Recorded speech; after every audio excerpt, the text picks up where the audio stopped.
Olá, seja bem-vindo. Está começando o DC Notícias Web. Veja os destaques dessa edição. Duplicação da BR-469 já valoriza o setor imobiliário na região. Urnas eletrônicas que serão usadas no dia da votação já estão certificadas e devem começar a receber os dados dos candidatos. A agricultura familiar ainda mais importante neste momento de pandemia, o tomate tem sido uma ótima fonte de renda. E um bate-papo com o juiz eleitoral Dr. Gabriel Leonardo Souza de Quadros. Terça-feira, 13 de outubro, o DC Notícias Web já está no ar.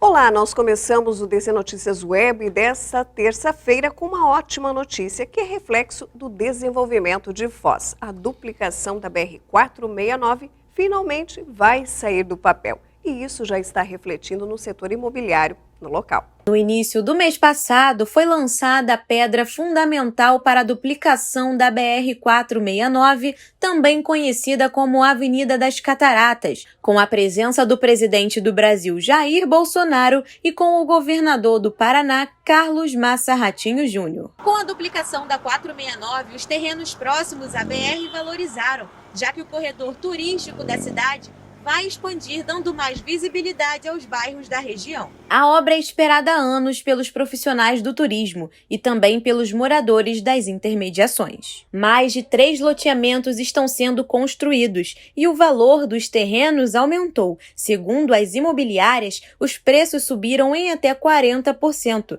e a procura por casas nos locais também cresceu. As urnas eletrônicas que serão utilizadas na votação de novembro estão certificadas.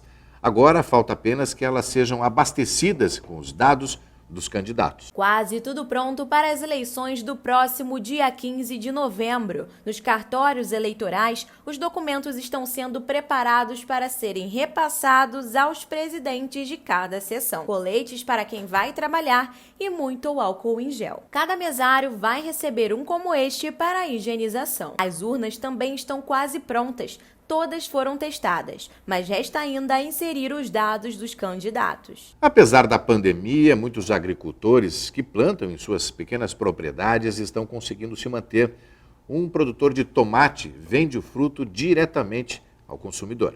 Com a ideia baseada na iniciativa da agricultura familiar, o agricultor Maicon André, que já tinha experiência com sua produção de morangos, decidiu expandir as plantações em sua propriedade, iniciando o cultivo de tomates. A produção de tomate ela vem da necessidade de você ter vários cultivares na sua propriedade, né? Hoje você dizer eu vou produzir tal, como a gente tem o morango, vamos produzir só o morango. Então a gente acaba ficando meio que preso a isso ali, que há épocas que diminui a produção. Então você tem que ter um segundo plano, né? Que a gente daí resolveu o tomate, que já tinha estufa ao lado também, resolveu mexer com o tomate também. Uma das vantagens da agricultura familiar é a baixa utilização de agrotóxicos, o que torna os produtos mais orgânicos. Tanto o tomate quanto o morango eles sofrem aí por ser os campeões de defensivo, mas na verdade muda um pouco. A gente está conseguindo aí, teve uma produção, que agora já está final, teve uma ótima produção sem quase usar defensivo químico. Também não posso dizer que é orgânico porque a gente não tem o certificado, né? Mas esse é um tomate 90% livre de agrotóxicos, né? A utilização da estufa faz com que o agricultor tenha mais controle do ambiente, ajudando também na redução de defensivos químicos, tornando a planta mais livre de agrotóxicos. Acredito que por ser em estufa, tudo fechado, então a gente sofre um pouquinho menos que quando é a campo aberto, que daí as adversidades do clima ela acabam atrapalhando, o frio ele acaba travando a planta de desenvolver. E quando ela é muito quente também você tem que ter um controle diferenciado, né, quanto à irrigação. Mas quando você está em estufa você tem um melhor manejo, vamos dizer assim, né? Pois você acaba controlando a umidade, a temperatura dentro do ambiente e o que faz você usar menos agrotóxico, o que resulta lá num bem-estar do consumidor final. Apesar do início da produção ser recente, já é o suficiente para atender a demanda de pedidos. A maioria dos frutos foram para a merenda escolar. Também elas vai para as entidades, né, que houve os programas institucionais aí dos governos estadual e municipal. Então, e agora a última parte aqui a gente está passando para os mercados. O hábito da leitura sempre foi um diferencial no aprendizado das pessoas, mas depois que surgiu a pandemia, virou uma prática mais que especial. Não há dúvida que a leitura ajuda e muito em diversas questões, inclusive no cotidiano dos leitores. Na teoria, o mundo literário é dividido e classificado de diferentes formas. Entre elas estão os livros considerados cânones, os quais foram consagrados e tidos como obra-prima. O livro clássico é uma literatura em que os livros foram muito bem escritos e, portanto, eles passarão para a posteridade. E gerações farão a sua leitura, incentivados por professores, por familiares, por pais. Eles trazem na sua essência um conteúdo muito bem trabalhado pelo autor, né? Eles envolvem temas que vão de enigmas até a viagens, romances, mistério, magia. Ao oferecer uma conexão histórica, estes livros refletem os costumes antigos de diferentes épocas. Além disso, alguns exemplares contam com uma linguagem de certa maneira desafiadora, mas para muitos é um desafio que vale a pena. O que eu observo a respeito dos livros clássicos é que eles têm assim, uma linguagem um pouco mais, né, difícil, né, com base nos outros livros que a gente tem o hábito de ler, que a gente acaba recorrendo. Mas eu não acho que seja impossível a compreensão, né, da história e do que está sendo contado nos livros quando você cria um hábito de leitura. E para derrubar aquele preconceito com estas obras, ficam aqui algumas dicas. O importante nessa leitura dos clássicos, instigar o aluno pela busca e o entendimento acompanhado, né, de qual é a essência que está presente nesta leitura, nesta literatura. São os livros que nunca envelhecem. Eles sempre têm algo a dizer. Por exemplo, o Dom Quixote. Foi escrito há séculos e ainda continua dizendo coisas interessantes para o dia de hoje. Isso significa que o clássico não tem idade. E existem clássicos para todas as idades. Por exemplo, O Pequeno Príncipe. Foi escrito para crianças a partir dos 10 anos. E muitos adultos gostam do livro. A curiosidade acima de um título que causa furor em vendas também ajuda no mercado do best-seller. Afinal, as pessoas começam a questionar o porquê do sucesso todo em volta daquela obra. Por gosto, eu nunca fui de pegar um livro para comprar por ser clássico. O único livro, salvo engano, que eu comprei clássico, eu mesma comprar, por curiosidade, foi Hamlet. Então eu li, adorei, mas eu prefiro best-seller. Porque eu amo suspense, porque você entra na história, sabe? Você investiga junto com cada página, você entra na história como se você fosse realmente o detetive e tá investigando e tá descobrindo pista por pista, dia por dia, capítulo por capítulo. Eu acho incrível, eu acho sensacional. Além disso, é possível encontrar diferentes maneiras ao qual uma obra chegue até o leitor, sendo livro clássico ou da atualidade. Várias editoras têm algum tipo de pacote diferente, no caso eu acabei assinando com a TAG, de assinar um livro por mês.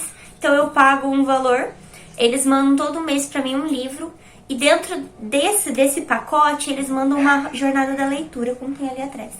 Então, assim, ali eles oferecem uma calculadora para você calcular em quanto tempo, em 30 dias, você consegue ler aquele livro. Quanto tempo por dia você precisa ler para terminar aquele livro em 30 dias.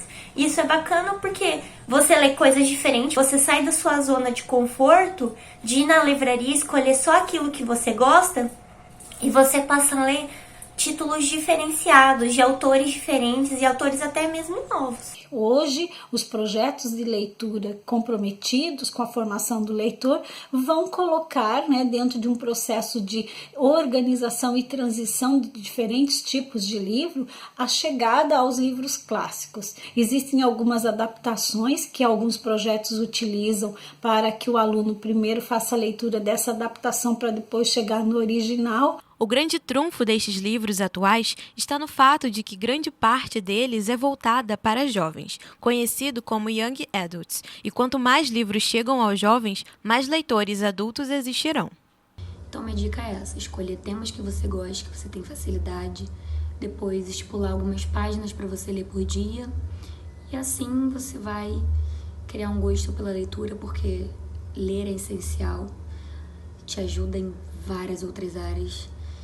E é isso. As principais mudanças para as próximas eleições no Brasil estão relacionadas à segurança dos eleitores e mesários. Sobre isso e outros assuntos do pleito, nós conversamos com o juiz eleitoral, Dr. Gabriel Leonardo Souza de Quadros.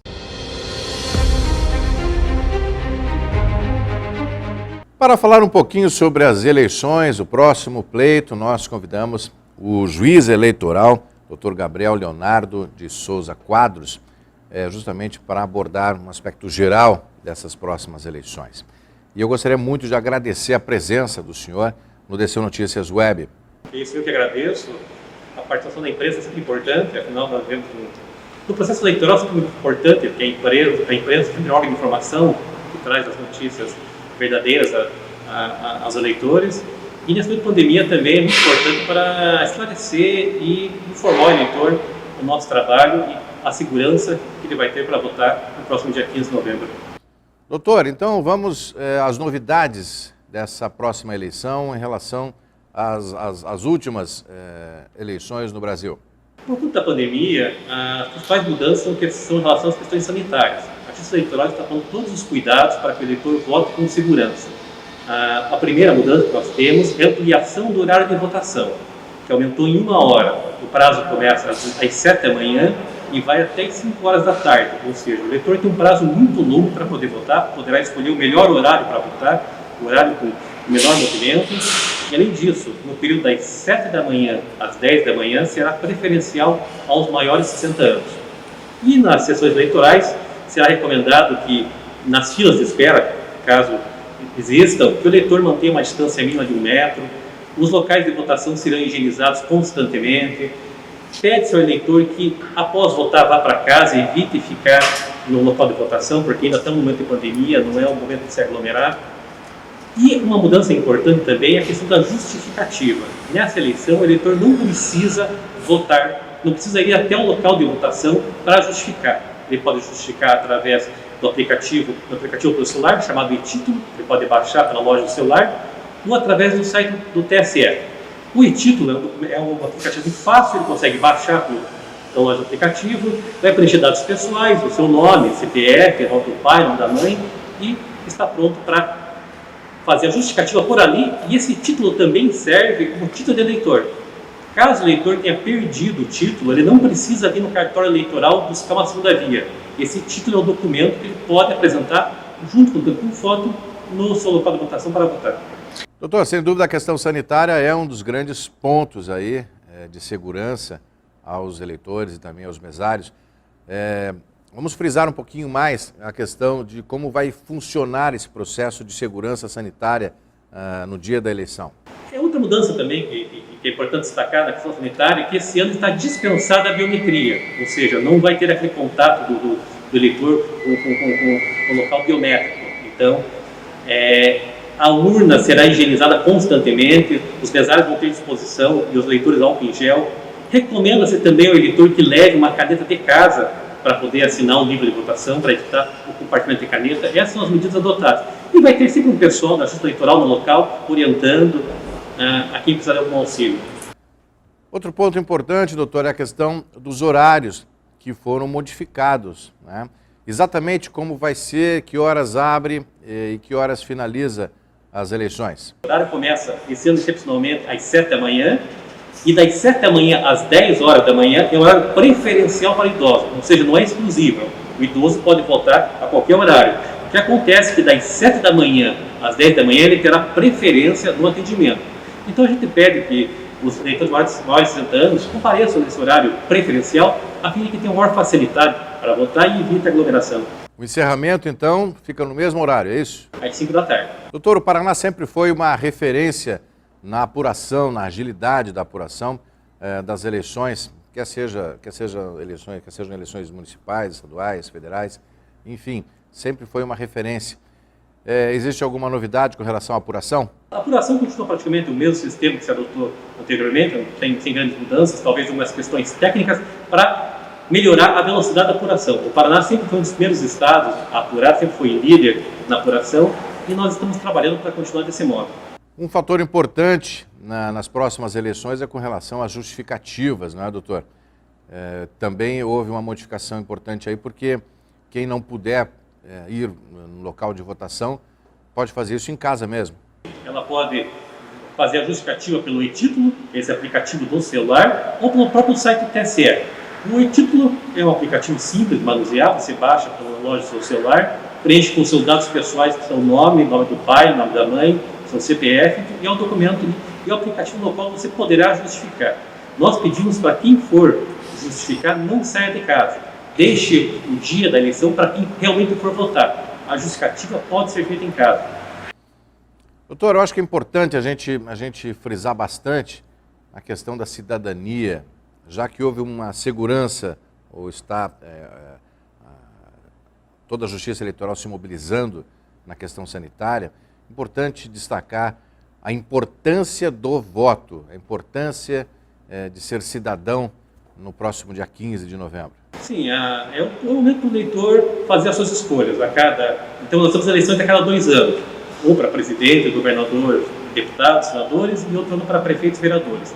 Então é o momento que o eleitor tem de escolher, de dar a sua voz. Se o eleitor não for escolher, alguém vai escolher por ele. Então a gente peça ao eleitor que vá, que vote, que faça sua escolha, que acompanhe a campanha eleitoral, escolha com consciência, porque esse é o momento da voz do eleitor. E a eleição municipal, toda eleição tem o seu destaque, a eleição municipal ela tem um destaque diferente, porque nós vivemos antes de tudo nas cidades. O contato nosso primeiro é com a cidade. Então, a eleição municipal tem essa importância, escolher o nosso prefeito, escolher o nosso vereador. Então, a Justiça Eleitoral pede que o pessoal vote. Nós iremos tomar todos os cuidados para que o eleitor tenha segurança no voto. E pedimos para que o eleitor compareça e vote. O voto eleitor tem poder. Com relação à fiscalização, no dia da eleição, no dia da votação, também vai existir uma fiscalização rigorosa, né? A legislação eleitoral traz várias regras acerca do que pode e o que não pode durante todo o período eleitoral, mas em regra, no dia da eleição é o dia do eleitor. O dia da eleição não é dia de propaganda eleitoral. A única manifestação que é admissível no dia da eleição é aquela manifestação silenciosa e individual do eleitor. Ou seja, o eleitor já pode votar com uma camiseta do candidato, desde que ele, eleitor, tenha confeccionado, o candidato não pode confeccionar a camiseta. Então, um broche que ele, eleitor, tenha feito, o candidato não pode confeccionar esse broche. Então, o dia da eleição é o dia do eleitor. Qualquer outro tipo de propaganda é vedado, é boca de urna. Existe um costume, até comum, que nós chamamos de derrame de propaganda, ou salgar a urna, como dizem. E aquele costume, até de certo modo, não recomendável, porque jogar propaganda nos locais de votação próximo.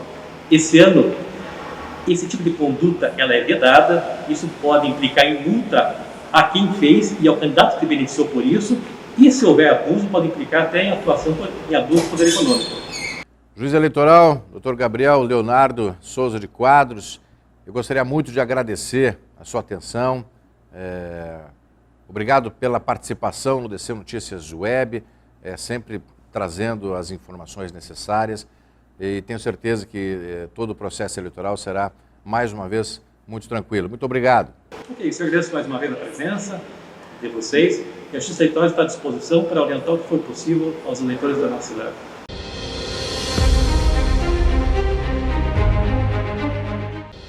E o DC Notícias Web desta terça-feira fica por aqui, nós voltamos amanhã. Curta, compartilhe nossas publicações em nossas redes sociais oficiais. Obrigada pela sua companhia e até amanhã. Até lá.